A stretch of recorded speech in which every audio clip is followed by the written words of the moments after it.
Parehas akong pangutana, nganong mamaya man kita sa Adventista para mag-vegetarian? Why? Okay, so atong tagaag pagtagad kining pangutana ni Pastor Golfan nga ngano man gyud mo biya man sa iglesia kung mag-vegetarian.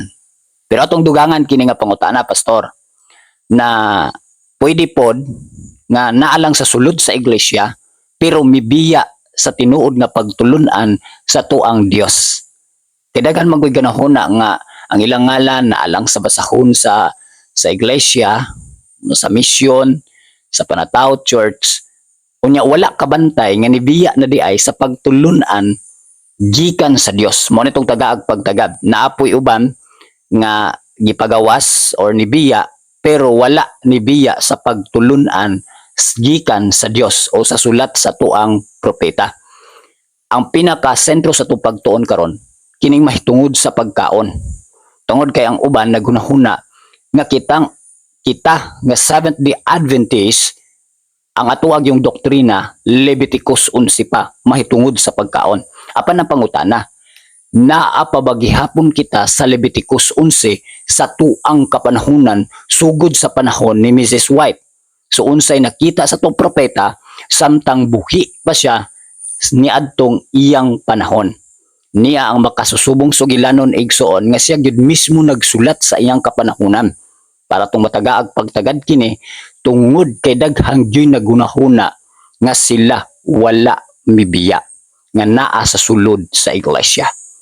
Niya ang atong pagtuon mahisentro kini og mabasa sa Testimony Volume 9. Apan niya ang unang teksto atong tagaag pagtagad niining adlaw. 3 Juan kapitulo 1 bersikulo 2, hinigugma ginaampo ko nga magauswag ka sa tanang mga butang ug may maayong panglawas maingon nga nagauswag ang imong kalag. Subot pasabot panawagan ni siya, pasabot ang Dios nagahandom, nagahangyo nga magmauswagon ang atong lawas samtang kita nagasunod diha kaniya. Testimonies for the Church, Volume 9, page 153, paragraph 1. Niya ang gisulti igsoon. I am instructed to bear a message to all our people. But pasabot atong klarohon sa tanan nga nahisakop sa Iglesia Adventista del Séptimo Día. To all our people on the subject of health reform. For many, niya igsoon na, kay daghan na ang nagatalikod gikan sa ilang unang pagkamatanimanon, many have backslidden from their former loyalty to health reform principles. Atong nasayran, gihatag ang kahayag sa Dios niadto pang mga 1960s. Nagpasabot 1860s. Nagpasabot igsuon nga ang mensahe sa health message gihatag na sa Dios sa tuang propeta gipasulat na niya aron sa katawhan sa Dios, pero nakita ug nagsulat ang atong propeta gipahinumduman ang iglesia sa Dios nga aduna nay mingbiya sa pagtulunan or gihatag sa Dios nga instruction. Padayon ta mga kaigsuonan. Unsay katuyuan sa Dios? Ang katuyuan sa Dios alang sa iyang mga anak mao nga sila motubo ngadto sa hingpit nga kahimtang nga mga lalaki o babayi diha kang Kristo. Aron kini matuman kinahanglan nila gamiton sa hustong paagi ang tanang gahom sa hunahuna, kalag ug lawas. Apan sa makasusubo igsoon sa sugilanon nga aduna gidaghan nga wala nagmauswagon ug nagmatinumanon sa mensahe o sa suhito sa maayong panglawas. So alang gyud kanato kini nga panawagan niya gisulat gyud ni sa tuang propeta. Seventh-day Adventists are handling momentous truths. More than 40 years ago, the Lord gave a special light on health reform. So atong tinawon, ato ning klarohon. Gihatag sa Dios ang mensahe sa mayong panglawas o pagreporma sa panglawas. Matod pa, Kay gisulat man ni sa tong propeta 1909. So karon matod pa dili ni basta-basta nga kamatuoran. Kay nga naman kini nga kamatuoran dako ang gibug-aton. Momentous truth kini nga kamatuoran. More than matod pa kapin sa kapatan katuig na ang milabay. Ang Ginoo mihatag kanato og pinasahi nga kahayag mahitungod matod pa diri ha, mahitungod sa pagbag-o sa panglawas. The Lord give a special light on health reform. Sa English ang gigamit niya special light on health reform. Atong klarohon ni siya mga kaigsuonan. Dili ni siya yano kundi pinasahi gyud nga kahayag, hilabi na kining gitawag og mensahe sa maayong panglawas. Apan ang pangutana kay ato man gyud ning sulbaron ning pangutanag kinsa man gyud ang tinuod ni mibiya. But how are we walking in that light? Kahayag man, liwanag. Apan ang pangutana, giunsan nato kini paglakaw, kini nga kahayag. Ug matod pa niya igsuon, how many have refused to live in harmony with the counsels of God? Kinsang konsilyo o counsel?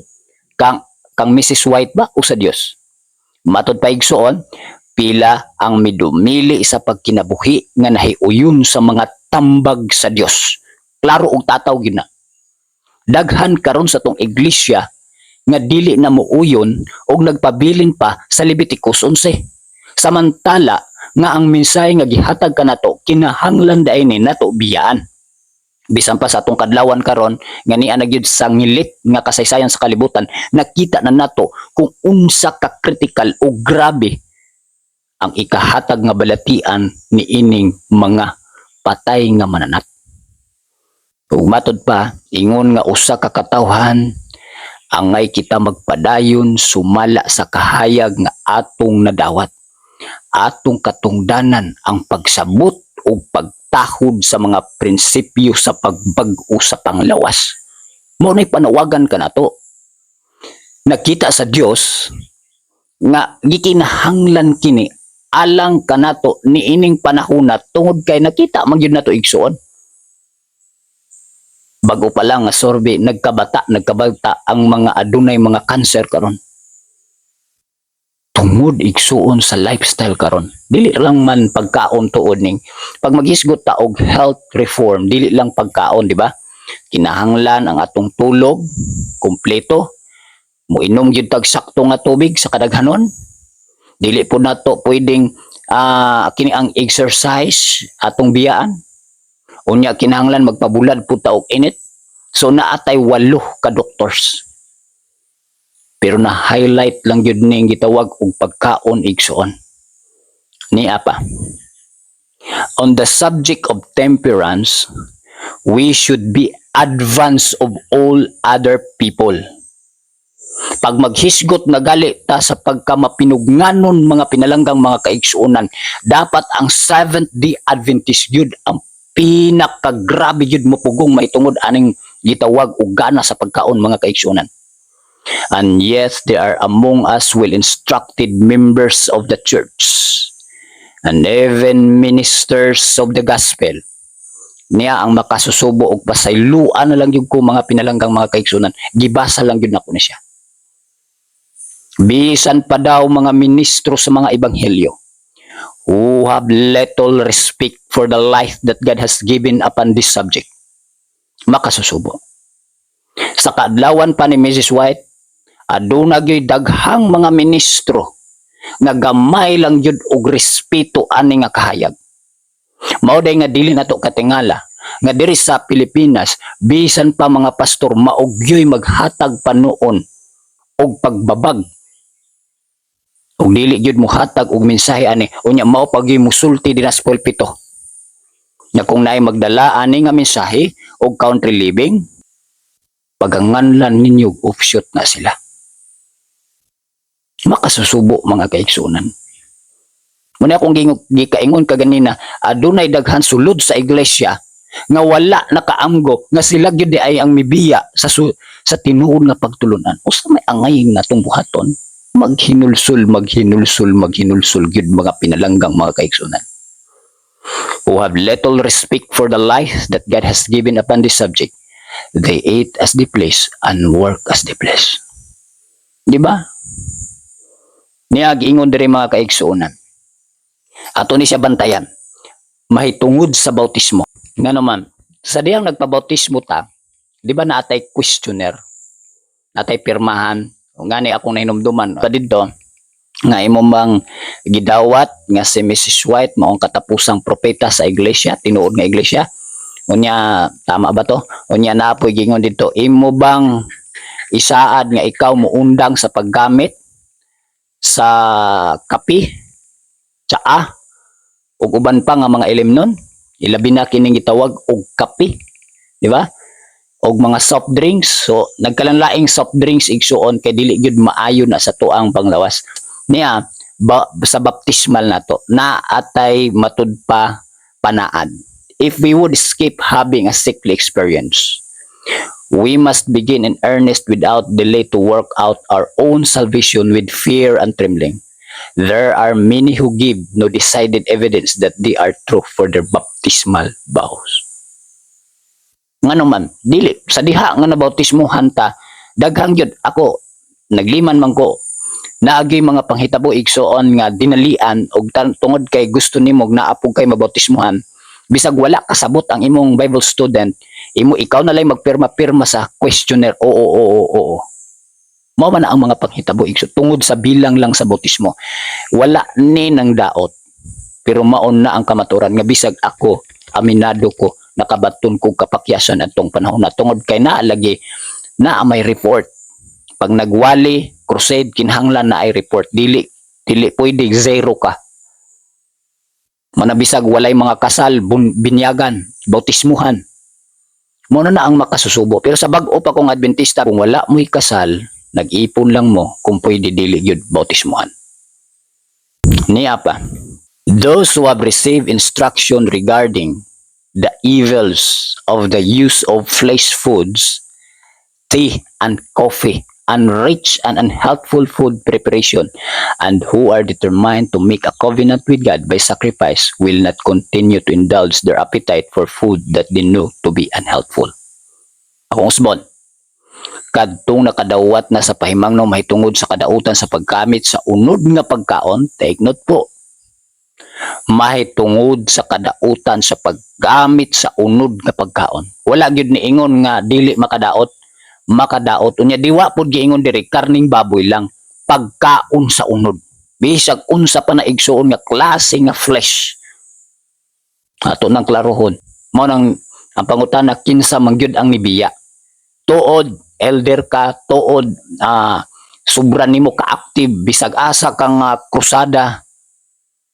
Unya wala nimo tagay pagtagid naka imo na ni paminawan mo kataw-katawan lang kay usay mo ingon ta counsel ra man guna ni Mrs. White naara nimo imo na siyang sundon or dili. Igsuon ganahan bata nga sige tagpangatake sa uban, sige tagpangisyo sa uban, pero kita dai mismo mao'y nibiya sa tinuod nga pagtulunan. Manang kinahanglan gyud ta maghinulsol kay nakita na nato sa dili madugay si Kristo gyud. Hapit na mobalik pero maugya po ni atong kinaiya. Ato na lang kaning kamutan uban sa tabang sa Ginoo. Ug pasagdihin ng mga kaigsuunan nga country living. Ako na ni-mention. Dagkay mga kaigsuunan nag country living dira sa Bayugan, naapod dira sa Payapag. Hopefully wala ta sigig pangatake nila. Kay basi ba unya igsuon karong panahuna gagapangmatik na ang balang manulunda, sige nagpatik, sige nagpanilyo, basi di ay nga kitang sigig pangatake, udi na noon ta masilyuhan. Mag-usab ta igsuon. Kung pwede atong iampo sa Ginoo nga Ginoo unta usab ako makasunod. Dili ta sigig pangatake anang nakasunod. Muna akong hangyo, palihog lang mga kaigsuonan. Makasusubo nga sige taog pangatake unya kita di ay mibiya sa tinuod nga pagtulunan. Magmatod pa sa pagpadayon kung kita makadawat og kayuhan pinaagi sa pagpatuyang sa tinguha sa pagkaon nga unod dili unta ako maghangyo kanina. gipadayag sa to propeta. Kung galing nga naagi maayong ikagarantiya ang pagkaon sa unod, dili na lang unta na daw siya mohatag aning nga mensahe ug sa pagsulat niini. Pero matud pa niya, dili unta ako maghangyo kani apan ako nahibalo nga dili kini mahimo. Kaya nga naman, ang Diyos naghatag kaniya. Ang pagkaong unod, makadaot sa pisikal nga kahimtang. Klaro gyud na siya mga kaigsuunan. So, unsa gali, 70 Adventist, hangyo ang Diyos kanato karong panahon na sa tuang pagtapos.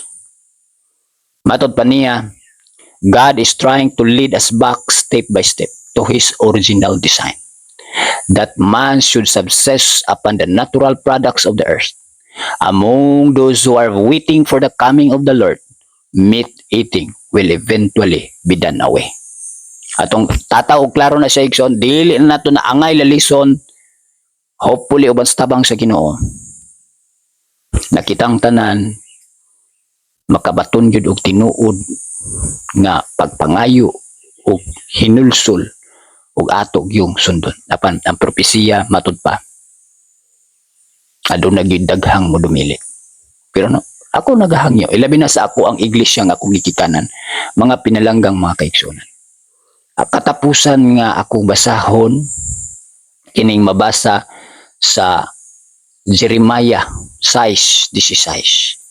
O gusto nako ni ipaabot nga na kaninyo na uban sa tabang sa Ginoo kita makahimo gyud sa pagsunod niini nga panawagan. 16. Tagalog na lang nako basahon. Ganito ang sabi ng Panginoon. Magsitayo kayo sa mga daan at magsitingin kayo at ipagtanong ninyo ang mga dating landas kung saan nandoon ang mabuting daan at magsilakad kayo roon at kayo'y mga kakasumpong ng kapahingahan sa inyong mga kaluluwa. Kung ang health reform usa ka maayo kini nga advantage sa tuang pagpadayon, pangkalakatan nga pagkinabuhi, isip nga sumusunod ni Kristo, isip sakop sa 70 Adventist. Tinuod, dili lang ngalan ha, tinuod by Spirit, Adventist juga. Kung imo nakita, nga kinigikan yun sa Dios o kinialang kanimo, palihog igsoon, kini siya daan na yun ni. Panahon pa sa tong propeta, kanang Leviticus 11, wala na yun na siya. Kundili usabon yun nato ang atong pagkaon. Mauni siya ang panawagan sa Dios. Og hinaut nga dili ta usaane kining ingon niya dire, ngunit kanilang sinabi hindi kami magsisilakan doon. Nang hinaut ko nga magmatubo ta og mauning panawagan sa Dios alang nimo og nako. Mayong adlaw kanatong tanan.